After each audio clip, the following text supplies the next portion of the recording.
Suuntaa selaimesi osoitteeseen iherb.com. Klikkaa My Account-kohtaa. Syötä sähköpostiosoitteesi. Syötä se uudelleen. Valitse salasanasi, kirjoita salasanasi uudelleen. Valitse haluatko uutiskirjeen, en halua, ja klikkaa Create an Account.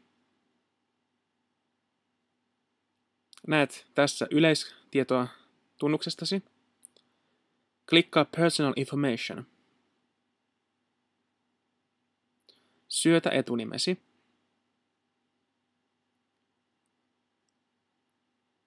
Ja sukunimesi. Lempinimi, jos on. Ja puhelinnumerosi. Ja haluttaessa myös faksi alapuolelle. Klikkaa Update.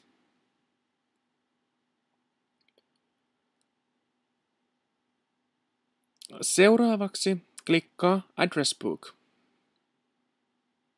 ja Add New Address.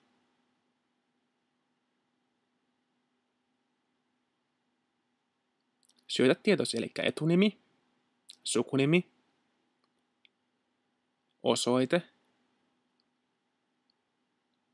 ja jos on toinen rivi, niin siihen. Sitten kaupunki tai kunta, city-kohtaan.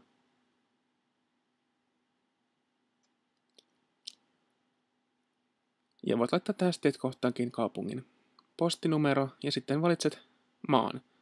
Ja tähän syötät puhelinnumerosi. Hyvin yksinkertaista. Ja jos osoite on sekä postisosoite että maksuosoite, niin klikkaa ruksit molempiin. Ja Save Address.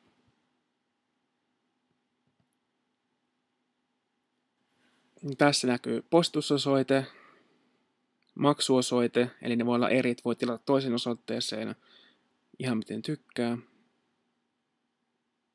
Ja näitä on helppo hallinnoida klikkaamalla tuota kynää. Profile-kohdassa näemme tämmöisen yleistietueen, oletuspostitusosoitteen ja muuta vastaavaa. Credit Cards-kohdassa näkyy tallennettu luottokorttitieto. Se tallentuu ensimmäisen tilauksen yhteydessä. Ei tarvitse joka kerta erikseen syöttää. iHerb Rewards-kohdassa on tämmöinen palkinto-ohjelma. Lue sieltä lisää. Order History, tilaushistoria, näkyy kaikki aiemmat tilaukset. Ja tämmöinen toivelistakin löytyy. Sinne voi lisätä tuotteita. Ja usein kysytyt kysymykset.